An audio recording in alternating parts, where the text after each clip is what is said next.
Be honest.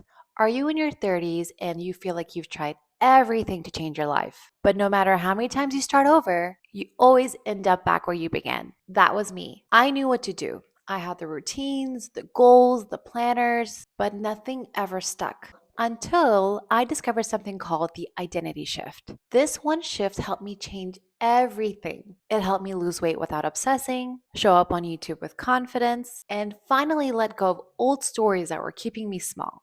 In today's video, I'm going to show you how to reinvent yourself in just 90 days the exact same way I did it. Because if identity shifting has absolutely changed my life, I am confident it can change yours too.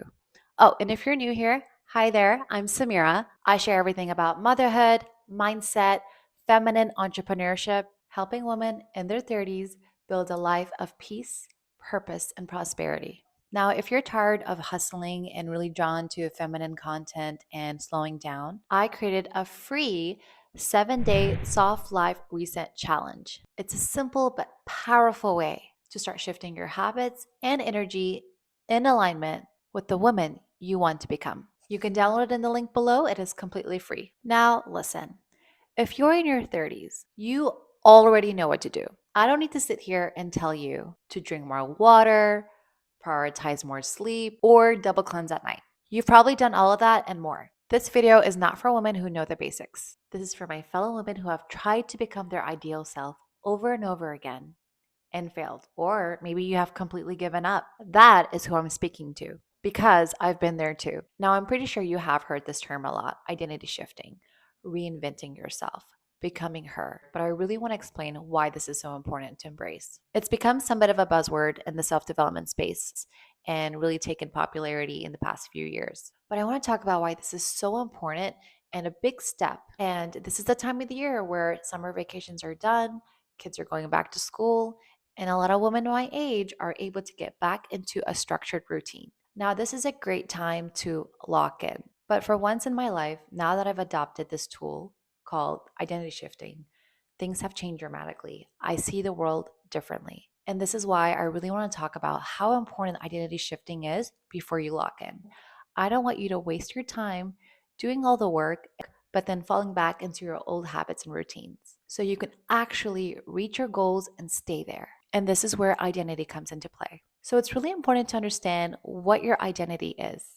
What is your self concept? I personally love metaphors or examples to help explain complicated concepts like this. Now, imagine identity as a bowl that a goldfish lives in. Now, this goldfish can only grow as big as the bowl allows it to be.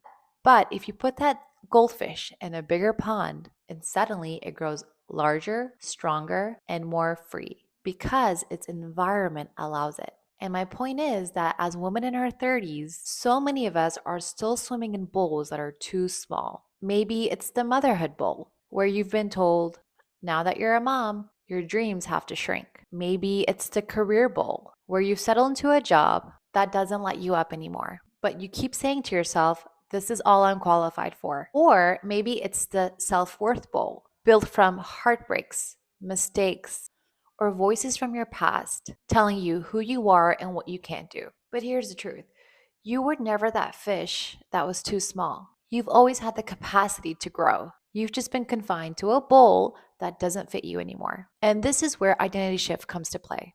Because the moment you decide to expand your bowl or your self concept, you stop shrinking to fit old limits. You stop believing that you're just a mom or just an employee or just someone who doesn't have what it takes. Instead, you realize I am worthy of growth. I am allowed to outgrow that bowl I was placed in.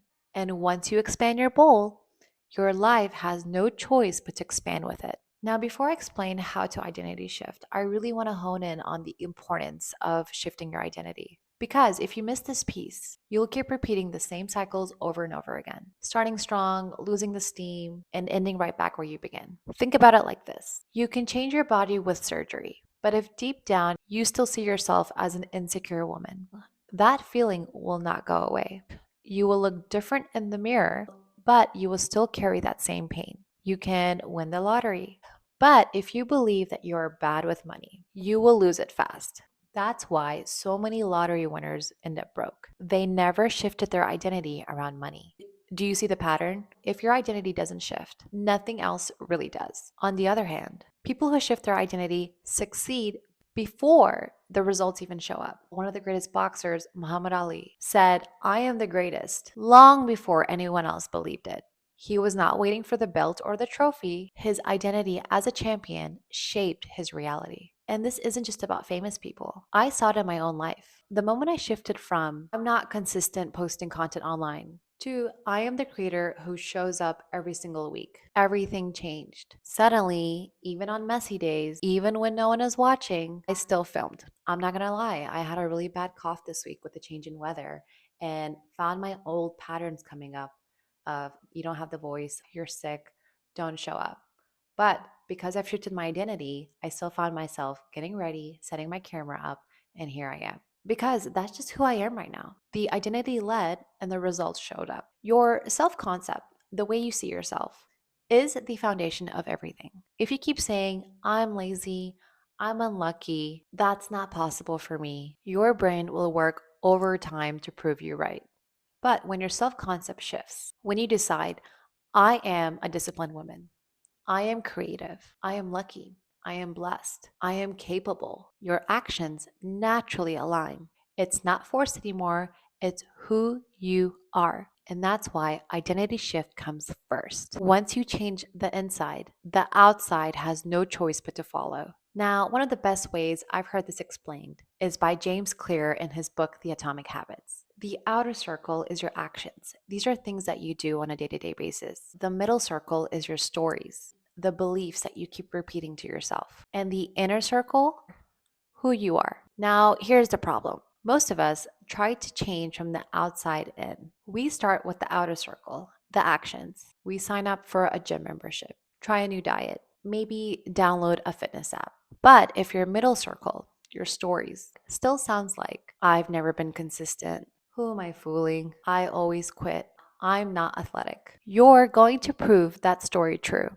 You will end up back to where you started because your identity hasn't shifted, aka you'll find yourself canceling your gym membership. It was pointless. The real change happens in the inner circle. When you stop saying, "I'm trying to lose weight," and you start saying, "I'm a strong, healthy woman that takes care of her body," everything shifts. Suddenly, you're not forcing yourself to go to the gym. You are naturally the kind of woman that loves to move her body. This action flows naturally from your identity. Let me give you my own example, because this concept is the main reason why I ended up coming back on YouTube despite my failures. For years, I wanted to create videos, but I always got stuck in the outer circle, the actions. I tell myself, "Okay, I'll make a content calendar, I'll buy a new camera, I'll study editing apps." Those were all actions. But the middle circle, the stories I was repeating to myself, still sounded like, "Who am I to talk online? I'm not qualified. I'm not consistent. I'm not the type of woman that shares her life publicly." And because that was my story,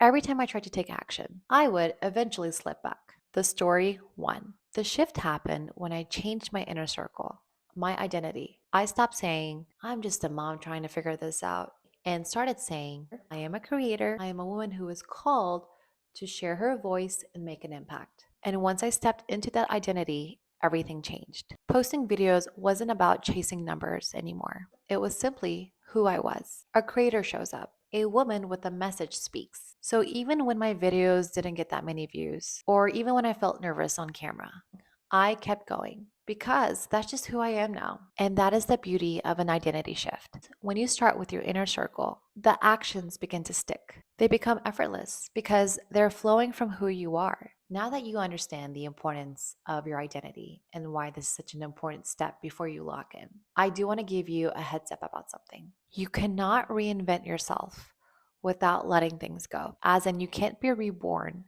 without letting things die. And that can be very hard. It's not just about changing habits, it's about grieving the parts of you and sometimes the people around you who no longer fit into the life that you're stepping into. When you shift your identity, some friendships may fade, family may resist, people who you've known for years might not recognize this new version of you, and honestly, they might not like it. And I want to be really real with you. It will feel uncomfortable. Your mind will crave the familiar. It will try so hard to pull you back into old patterns. Because even if the patterns are painful and not serving you any good, it still makes you feel safe. You're very familiar with it. Now, here's a very small example that I want you to understand what this may feel like. It's very small, but it kind of gives you a gist of it. Now, I have been an iPhone user for more than a decade, and my husband has always been an Android user. My existing iPhone was giving me a hard time. It would lose charge fast, it would get old fast. There would always be an upgrade really soon after I did get a new phone. And I was starting to get really frustrated with the iPhone, and my husband suggested moving on to the Android side. Man, the thought of that was like, what? I can't. Because my iPhone felt so familiar, comfortable, second nature. The thought of relearning a new system with an Android made me feel anxious. What if I hated it? What if I couldn't figure it out? Now, this is a very small example, but this is what I mean by when you use something for a very long time, there's hesitance to adopt something new, like using an Android, because in my husband's defense, he's like, you create content and our camera quality is amazing. So even though he was suggesting something that benefited me, the thought of trying something new made me feel so uncomfortable, and I had a very hard time letting go of my iPhone. Now, when you do an identity shift and you may lose friends and family, it's going to be hard and you're going to feel very uncomfortable. But it's all about embracing the uncertainty. Even though losing friends is hard, family might get mad is hard. I know the thought of losing that can be very scary, but it is also very necessary for growth. And then there will be people that will react. The friend that you always gossiped with, she might notice that you're suddenly quieter, less interested in tearing other people down, and she might not like that. The friend who always vented to you may feel hurt that you set up boundaries because you're no longer available to absorb all of her problems. Your family might complain that you're not showing up as much before because you finally made time to take care of yourself. And this is where the fear of being disliked comes up. We think if I change, people will leave me. If I stop being who they expect, they will be upset. But one of the most powerful lessons that I've learned from the book, The Courage to be Disliked, is this: being disliked is not proof that you are doing something wrong. It's proof that you're finally living in alignment with your values. The author says that if you spend your entire life pleasing everyone around you, you will eventually lose yourself. You'll be loved, maybe, but you won't be free. True freedom comes when you can say, this is who I am, even if not everyone claps for it. And here's the part I want you to hold on to. The people who truly love you, the ones who want to see you happy and healthy and at peace, they will adjust for you. They might not understand right away, but when they start seeing how well you are doing, how much lighter and calmer you've become, they will stick around. I've seen this in my own life. Some relationships shifted, some fell away naturally, but the ones that mattered the most, the people who genuinely loved me, those bonds became stronger because true love celebrates growth, doesn't resent it. So, yes, if you adopt an identity shift, you may be misunderstood, but the book, The Courage to be Disliked, teaches it's not a tragedy. It's a sign that you're finally walking your path. So, now that we talked about why identity matters, why letting go is difficult, let's move into the how. How do you actually start living your new life? Without pretending, without faking, but by really becoming her. I want to break it down in a few simple steps. Step one: before you can reinvent yourself, you have to face who you actually are in this time and moment. And that starts with a life audit. Sit down with a journal or a piece of paper or even on your notes app on your phone, whatever's easier. And please, for your own behalf, get brutally honest. Ask yourself these following questions: what sucks about my life right now? What do I actually want to change? Why do I keep giving up? And lastly, what is holding me down? These questions that you have to answer are not about beating yourself up. It's about shining light on your patterns that's quietly running your life right now. As you reflect, you'll probably uncover what I like to call identity anchors, anchors that hold you down. These are stories that you have repeated to yourself so much that they feel like facts. They're these little sentences that you carry around in the back of your head that quietly define how you see yourself And because your brain loves consistency, it will always prove them true. Yeah, some of my anchors were like, I'm a mom now, I have more responsibilities, I cannot afford to take more risks. Or I'm not qualified on YouTube, who am I to talk online and believe that my voice has an impact? None of those were facts. But because I believed them, I kept finding ways to shrink myself and give up. Because that's what identity anchors do. They keep you tethered to the old version of you, no matter how hard you try to move forward. So, when you do your life audit, don't just list what you don't like. Write down the stories you've been telling yourself over and over again. Try your best to notice which ones feel heavy, limiting, outdated. Those are your anchors. And until you let them go, you will keep circling back to the same struggles. Step number 2, study the person that you admire. Start by finding examples of the kind of woman you want to be. This doesn't mean copying her, it means studying her presence, her habits, her energy. One of my favorite tools is Pinterest. You can create a board for yourself, label it 2026 self, and start collecting or pinning images that feel like her. The spaces she lives in, the places she visits, and the quotes that she lives by. When I first started doing this, I realized that my higher self wasn't chasing trends or trying to look perfect. She was elegant, timeless, soft spoken, but impactful. And just seeing that as a visual reminder every day helped me start embodying her. Step number 3, be specific about her daily life. Don't just say, I want to be confident, I want to be successful. That is too broad. You need to get really specific about how your future self will show up day to day. What does she wear when she leaves the house? How does she carry herself in a conversation? Does she wake up rushing or does she move through her morning slowly and relaxed and has a regulated nervous system? What tiny choices does she make every single day that add up to the energy that she carries? I've always been drawn to women who are effortless and disciplined. You know, the kind of woman that just has it all together and makes you think, how does she do it all? And usually it's small things. For example, I remember in my 20s when I was working in an office, I met a woman who only drank black coffee. At the time, I thought to myself, "Oh, how can she do that? I could never do that." But for some reason, I was drawn to her discipline. I was drawn to the fact that she could do something that a lot of people didn't like doing. And eventually, I tried it myself. And now I honestly love it. And I kind of flaunt at the fact that I don't need sugar or milk. I like my coffee black. And that is just one tiny detail about my identity. It's not something I force, it's just who I am. Another example is my hair. Back in middle school, I had a classmate and a good friend who had beautiful hair. And on top of that, she had a mom that was a hairstylist. So every day in 6th grade, this girl came with beautiful hairstyles, beautiful ponytails, beautiful designs. And I remember loving the fact that her hair always looked amazing every day at school. And because I love that about her, I decided that I will always have my hair done no matter what. It's just who I am. Now, this is a decision I made in my teenage years. There has not been that many times where I've gone out of the shower and didn't make time to blow dry my hair and style it. And that choice has served me so well in my 20s and 30s, especially when I became a mom. People often comment that I look well put together, and it's not because I do something huge. It's just that one detail of styling my hair became a part of my identity. And because I've done it so much, I cannot get out of the house without my hair done. And that is the power of specificity. It's a weird word, specificity. So when you zoom into those little habits, you stop idolizing someone else's lifestyle and start asking, what are the small, almost invisible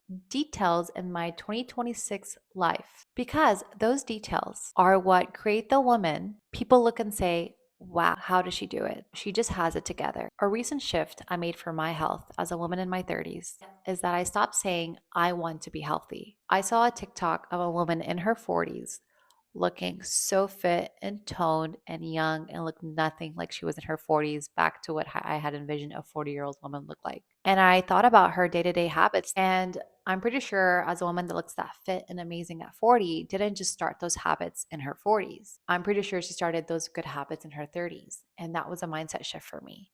And I was imagining how she started her day. She was pretty toned and muscular and pretty lean. And I'm pretty sure she started her day with protein. She walked outside daily. She lifted weights a few times a week. And suddenly I had a roadmap.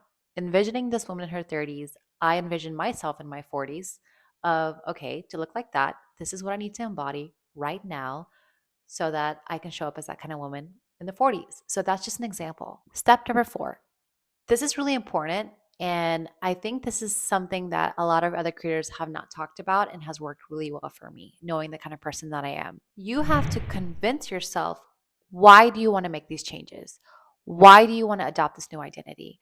Why are you tired of these existing patterns that you have? I need you to really dig deep. Why? Now, when I worked in marketing, we knew in our line of work that when it comes to selling a product, you don't just talk about what the product does. We're not like, buy this cream, it has retinol.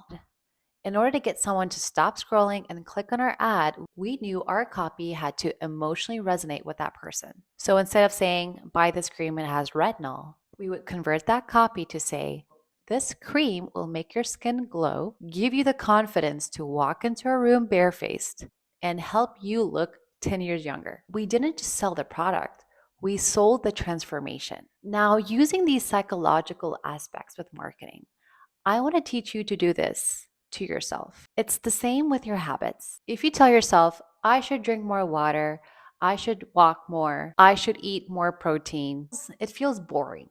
It doesn't feel motivating. But if you attach meaning to it, if you sell yourself the transformation, it becomes irresistible. This is where ChatGPT has become a secret weapon for me, and I recommend you do the same.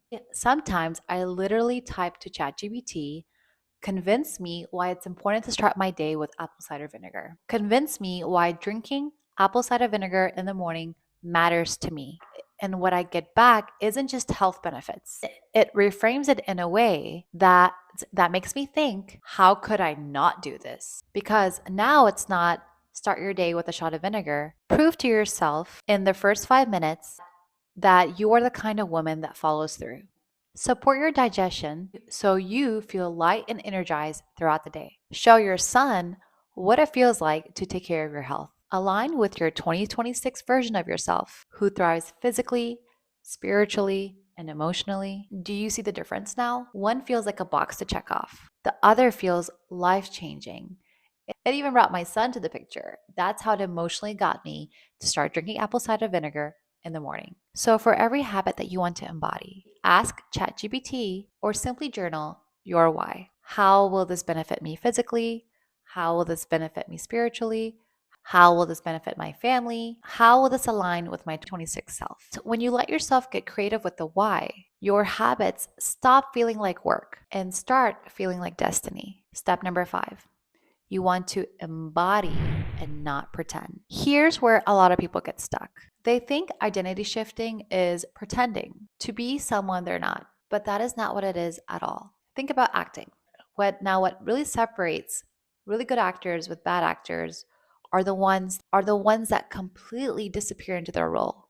The difference is that average actors just pretend. Actors embody. For example, Heath Ledger really embodied the character of the Joker. He became him. He went so deep into that role that it almost consumed him, is what they say. I don't know if that's true, but he played that character really well. Lady Gaga in the movie A Star is Born. You didn't feel like Lady Gaga was playing this character, Ally. She fully embodied Ally, the character, so fully that you forgot that she's a global pop star. If you're a Bollywood fan and you've seen the movie Padmavat, Ranveer Singh was a villain in this movie, and he performed this role amazingly. He played it so well that you kind of found yourself rooting for this villain. But he played this role so much that he had to detox after that because it was such a dark role. What separates these actors from the rest is that they're not acting like the character. They're living from the inside out. Every gesture, every word, every reaction flows naturally because they are that character while they're in that role. And that's exactly what we're doing with an identity shift. Pretending feels fake, forced, and exhausting. Embodying feels aligned, natural, and powerful. When I first started YouTube, I used to pretend. I told myself, okay, Samira, act like a YouTuber. Let's try to make content. And it always felt awkward. It was like I was wearing someone else's shoes. But when I shifted to embody this identity, I am a creator, I am called to share my voice, it didn't feel like a performance anymore. It felt like the truth. And that's the difference. Pretending drains you because that's not who you are. It's draining. Embodying gives you that energy because you're simply living as the version you decided to become. Now, I know embodying is not as easy as it sounds. It sounds a bit woo woo, but on an energetic standpoint, if you're into energy and frequency and all that sort, it will make sense. But I do want to give you practical steps to support that embodiment. Let's talk about practical ways to ground this new identity in your daily life. Practical step one is your space. I decluttered. I knew my higher self didn't live in chaos. If my environment feels messy, my mind does too. Another practical step is your style. I stopped chasing fast fashion trends and built a capsule wardrobe and got rid of a lot of stuff that had color. I found myself not wearing it as much and I ended up throwing it away. Now my closet's mostly beige and black. More timeless pieces that allow me to feel put together every day. Next practical step is plan it out on your calendar. As a mom, I knew that my mornings were sacred. So I started waking up earlier, even just 20 minutes, to give myself to think, to pray, and plan my day like the woman I wanted to be. Lastly, practice this new embodiment. I tried out my new self in low stakes spaces until it became natural. I once saw a TikTok